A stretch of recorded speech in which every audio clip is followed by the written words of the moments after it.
Good morning, Brew Daily Show. I'm Neal Freyman. And I'm Toby Howell. Today, do you believe in miracles like the voice of Al Michaels returning to the Olympics in AI form? Yes. Then the Supreme Court rejected a major settlement between the makers of OxyContin and the victims of the opioid epidemic. It's Friday, June 28th. Let's ride.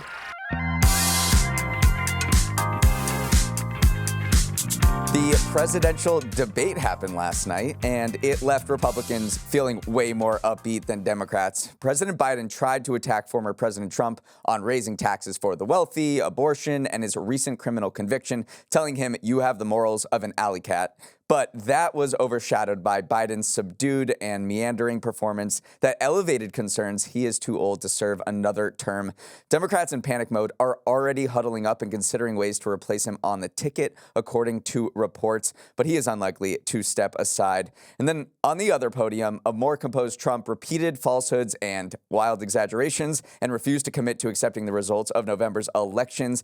And by the end, these two guys were sparring over golf handicaps. Every conversation between two old guys inevitably spirals towards talking about golf, and last night was no different. But yeah, one way to measure the impact of this debate is how the prediction markets are pricing each candidate's chances at winning the election. And there were some major swings last night. The market is now giving Trump a 61% chance to win, with Biden down to just 27%. And then interestingly enough, too, California Governor Gavin Newsom's chances jumped up to 5%, while Michelle Obama's chances rose to 4%. So that is just another data point about how the public reacted to last night, other than the memes you inevitably saw on social media.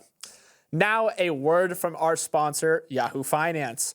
Roaring Kitty, everyone's favorite GameStop investor, made an appearance on social media again yesterday, but the man who named himself after a cat tweeted out a picture of a dog. What could it all mean? I'll solve this puzzle for you. The current GameStop CEO is Ryan Cohen, a supposed e-com wizard who founded the online pet retailer Chewy. Chewy often brands itself with dogs. Thank you, Neal. After the dog tweet, Chewy shot up over 30% as investors thought they might have a GameStop 3.0 Code Red meme stock situation on their hands before Chewy promptly gave back all of its gain before markets close.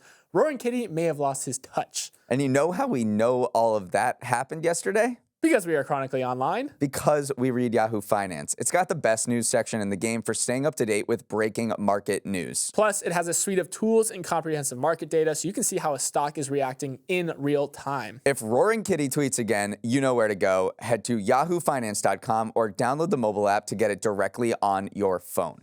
The Supreme Court this summer has been busier than a centipede at a toe counting contest. The latest decision the High Court handed down was striking down a decade-in-the-making settlement between Purdue Pharma and victims of the opioid epidemic. The settlement was crafted as part of Purdue's bankruptcy plan, but the issue up for debate was how it extended generous protections for the billionaire Sackler family. The Sackler family is one of the more infamous names in the pharmaceutical industry. As the owners of Purdue Pharma, they produce OxyContin, a highly addictive painkiller linked to the opioid crisis in the U.S. And for years, the Sacklers have been putting together this deal that would shield them from current and future lawsuits in exchange for putting $6 billion towards addressing the crisis. But yesterday, the Supreme Court said nope. In a 5-4 decision, the justices found that the settlement broke bankruptcy law because it didn't get the consent of other parties who might want to sue in the future.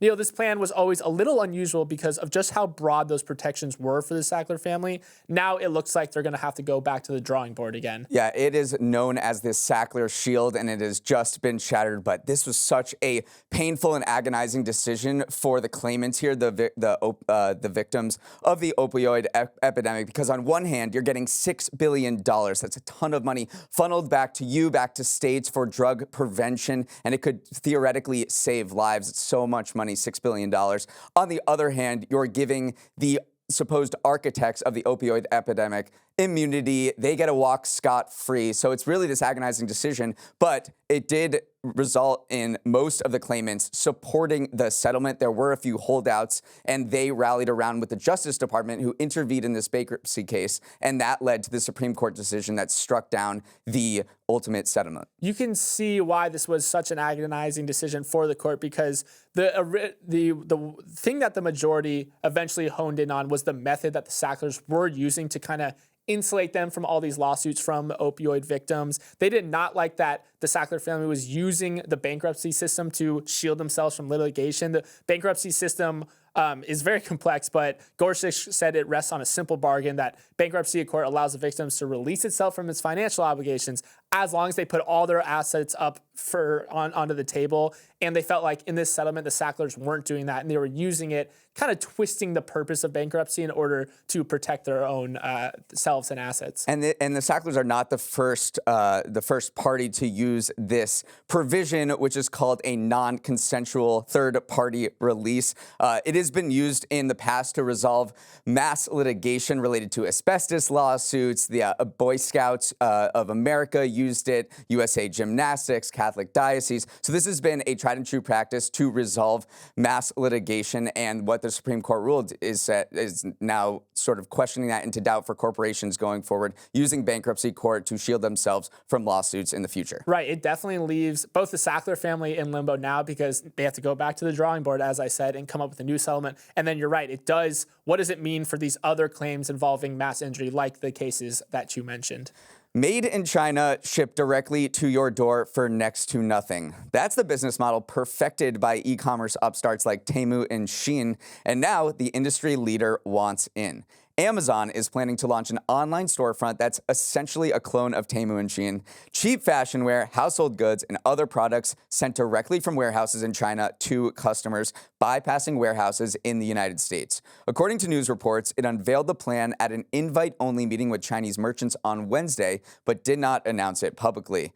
Like Meta copying TikTok with Reels, making a clone of your competitor is a defensive move aimed at preserving market share. And Amazon is really feeling the heat. Temu was the most downloaded free app on the U.S. App Store this week, with Shein coming in at number 7. Their bargain basement prices seem to be trumping Amazon's promise of speedy shipping. Toby, Amazon was once seen as the retail disruptor. This direct from China move shows it's genuinely concerned about getting disrupted itself. And they should be, because they have been eating, Temu and Shein have been eating Amazon's lunch in this very specific category, which is just ultra cheap goods. They're not fast goods. And Amazon is saying it's going to take 9 to 11 days for these orders to arrive. So Amazon's kind of going back on what they've been focusing on for the last decade or so, which is getting you your product as quickly as possible. Now they're saying we need something to compete at the absolute bottom level of prices. And so they are instituting this new program.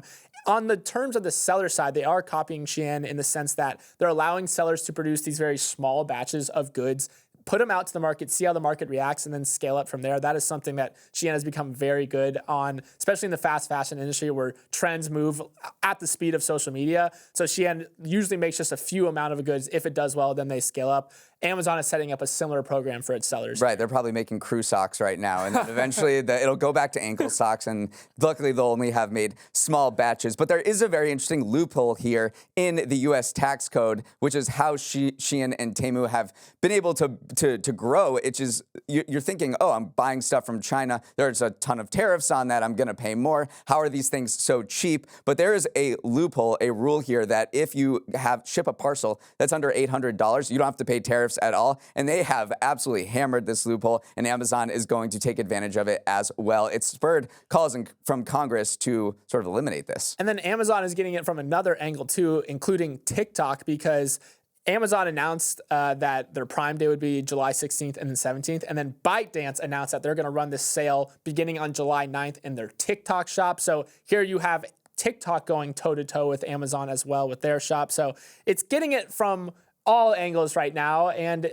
it's reacting to it. You see that in these new programs it's rolling out. Meanwhile, Amazon's market cap has never been higher. This week, it crossed $2 trillion, joining a very exclusive club of NVIDIA, Apple, Alphabet, and Microsoft as the only companies worth $2 trillion or more. Its stock is up nearly 30% this year, 52% in the past 12 months. So investors are really liking what CEO Andy Jassy is doing in terms of cost cutting and investing in AI. I know when we've talked about AI all the time. but we never bring up Amazon. And that's because it is investing in generative AI, but mostly on the B2B side. It's infusing AI into AWS, Amazon Web Services, its cloud computing provider. So things are happening in the background that maybe the average consumer isn't seeing with Amazon, but they are going hard in the paint with generative AI, and investors are absolutely rewarding it because they are having a banner year. Speaking of the stock market, would you look at that? Time has continued its relentless march ever onward, stripping away another week in its path, which can mean only one thing. It's Stock of the Week, Dog of the Week time, where you'll hear about one stock that knows Jimmy John's is a top-tier subchain and one stock that thinks the Turkey Tom is overrated. Neal, you won the pre-show game of reciting Peter Dinklage's IMBD profile. I forgot he was in Avengers Affinity War. So you're up first. What's our stock of the week? You know what, Toby? I'm actually going to start with Dog of the Week. It's just been that kind of week. And my Dog of the Week is Walgreens. Yeah, things have gotten pretty dire for the place you buy candy from before going to the movies. Shares plunged more than 22% yesterday to hit their lowest level in nearly 3 decades as leadership attempts a painful turnaround.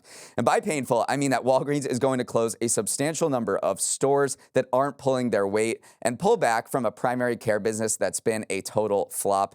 Walgreens is facing pressure in all parts of its business. In the back of the store, the pharmacy section, revenue growth has slowed from prescription drugs, a major driver of sales. In the front of the store, where you buy the candy, Walgreens is seeing pullback from customers who have had it with inflation.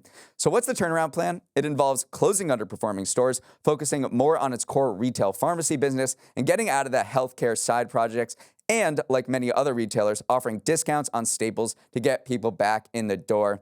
Toby, Walgreens has been around for 123 years. This may be one of the most challenging times it's ever had. Yeah, the stock chart looks insane because shares sunk as much as 22% yesterday. That's the biggest single-day decline since at least 1980. The stock is down over 50% this year. It is just crazy to see this institution that's just been around for over a century just getting absolutely wrecked right now. It's hard to remember now, but there was good vibes around the CEO, Tim Wentworth's hiring back in October last year. But like most things, it's not as simple as just putting a new CEO in charge. And actually, a lot of investors were hoping for more divisive action from him. They're going through this big strategic review right now, which has led to closing down on these underperforming stores. But some investors have been calling for them to just sell off or spin off its Boots chain, which is its UK arm. Others are saying offload this primary care provider, Village MD. You tried it. It's just complicating your business even further. So there's just a lot of bad vibes around Walgreens right now. You can see it in the stock chart. Yeah, I mean, if you have Walgreens close by, I would say maybe go say goodbye to it. I mean, the CEO said that only 75% of their stores drive 100% of their profitability today, so he wouldn't put a number on how many stores they're closing, but I'm looking at 25% are unprofitable here. So yeah, there's so many Walgreens, maybe there's just too many, but really this is an industry-wide downturn. I mean, Walgreens is in a lot of pain, but CVS has closed more than 900 locations. Rite Aid went into bankruptcy and closed 100 locations as well. CVS stock is down 28% year to date. So this is the pharmacy business is just getting hit on all sides right now. Before we head to our stock of the week, we're going to take a quick break. My stock of the week is not a stock, but a voice, specifically the voice of legendary announcer Al Michaels. Al might not be in the broadcast booth come the Olympic Games this summer, but you will still be able to hear him deliver a recap of the day's actions thanks to the power of AI. NBC announced this week that it will use artificial intelligence to recreate Michael's silky smooth baritone to give Peacock subscribers a chance to catch up on major storylines with a 10-minute curated highlights package each day narrated by AI Al. Neal, this was instantly polarizing, but Michaels has said once he saw a demonstration, he was on board. So now you have the chance to hear his dulcet tones recapping Katie Ledecky winning the 1500 by 25 seconds. Are you on board? Well, I'm going to let listeners hear it for themselves. We're about to play a clip, and I think they will be on board because this is so strikingly similar to Al Michaels. Let's head right to the pool. Team USA secured a stunning victory in the men's 4x100-meter medley relay, smashing the world record. Over at the diving venue, Krista Palmer showcased resilience and skill, overcoming past knee surgeries to qualify for the women's springboard final. Meanwhile, a tough break for Canada's Pamela Ware as a failed final dive scored 0, ending her bid for the final. Check out these highlights from yesterday's action. But even more confusing than whether we're listening to the real Al Michaels or not is when you see this on a paper, is it AI Michaels or Al Michaels? They look the exact same, and it's been confusing me whenever I try to read up on this story. It is very funny. Al Michaels is an absolute legend. I mean, you did the call at the very top of the show. He's known for his miracle on ice call at the 1980 Winter Olympics. And then obviously when Al was presented with his plan, he had a few reservations because this voice is his livelihood. It's his legacy. You don't want it to say anything that you wouldn't say yourself. But he actually, once he heard it, he told Vanity Fair that, this is a quote from Al, frankly, it was astonishing, it was amazing, and it was a little bit frightening. Astonishing, amazing, a little bit frightening. Sounds a little bit like your a cappella group in college, Neal, but it's also almost a unofficial a catchphrase for AI, because astonishing, amazing, and a little bit frightening is everything encapsulated in one sentence about AI. And I know every media company is thinking about, how can we infuse AI into what we're doing to make things more efficient? I think this seems like a really cool use case because the Summer Olympics has so many different things going on. There's 32 sports. There's more than 300 medal events. You can't catch them all at the same time. There's fencing going on. There's table tennis. There's rowing. Like, there's so many things that are going on that you try to catch up on. And using AI to sift through all of these highlights and deliver something at the end of the day in a 10-minute package with Al Michaels' AI voiceover sounds like something I would definitely watch. And there's so many different permutations of this. We're going to get a personalized version of this for whoever is watching. There are 7 million different ways they could package these highlights from 5,000 hours of live coverage. So using AI to parse through huge data sets is certainly something that makes a lot of sense. Yeah, usually the alternative was you just scroll through Twitter or you scroll through Instagram, just hope to catch certain highlights. But yeah, I am totally with you because it is hard to take in all the action. I think it's pretty cool too that the model is doing two things at once. It is analyzing the clips itself and using that metadata to put the package together. And then it's also going to use the LLM. It's trained on Al Michaels' huge data set of his calls to then put together a package or a narrative that sounds like Al Michaels as well, not just from an actual voice perspective, but actually how he talks in Al Michael-isms as well. So there's two separate models running at the same time, and I think it's creating a very useful product for consumers. And at the same time, you can see if I'm an announcer or a commentator, I'm like, well, if this thing is so good already, then maybe, I should find a different position in 5 to 10 years from now. Anyone listening take daily multivitamins? A lot of you are probably nodding. After all, 1 in 3 American adults take multivitamins to supplement their diet. But while you think vitamins might turn you into a real-life Superman, a landmark new study cast doubt on their health benefits, at least for people without chronic conditions. In a paper published in the Journal of the American Medical Association, researchers analyzed data from nearly 400,000 healthy U.S. adults for more than 20 years and found no association between regular multivitamin use and lower risk of death. Whether it's death from cancer, heart disease, stroke, they saw no benefit from taking multivitamins. In fact, vitamins could have an adverse effect. The study found that people who took the supplements had a slightly increased mortality risk of about 4%. Important note, this is what's known as an observational study instead of a controlled trial, so it cannot prove causality, just correlation. But researchers say the conclusions are clear. If you are a healthy person, you're exercising, eating a balanced diet, you do not need to take vitamins. They simply do not do anything to help you live longer. You know what liked this study the most? It's just good old-fashioned food, because researchers at the National Cancer Institute wrote in reaction to the study that refocusing nutrition interventions on food rather than supplements may provide the mortality benefits that multivitamins cannot deliver.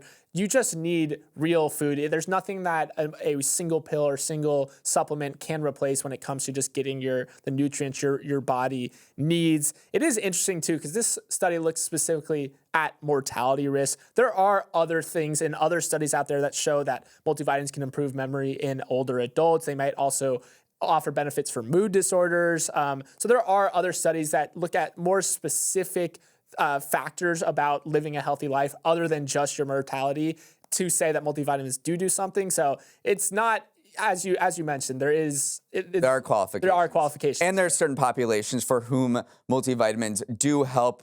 Just one of them is people who've had bariatric surgery because their bodies are no longer able to extract as many nutrients from food. And this is what the industry, the multivitamin industry lobbying group pushed back with when they responded to this study. But really, this is a massive industry. 1 in 3 Americans do take these. They spend $8 billion a year, is the largest subset of the supplement sector. So, I mean, a lot of people take multivitamins. There has been some studies looking at what is going on with their health impacts. This is by far the biggest one. I mean, 400,000 participants and over 20 years. So this is the one that researchers are hanging their hat on. They're saying, right now, this is the definitive study we have to show the health impacts, at least on healthy people. I'm sure some people will forward this podcast to their parents or anyone who's told them in the past, like, oh, you're feeling run down, take your multivitamin. So it is interesting, and it's going to throw a wrench a little bit in some of those, parent-kid relationships, I think.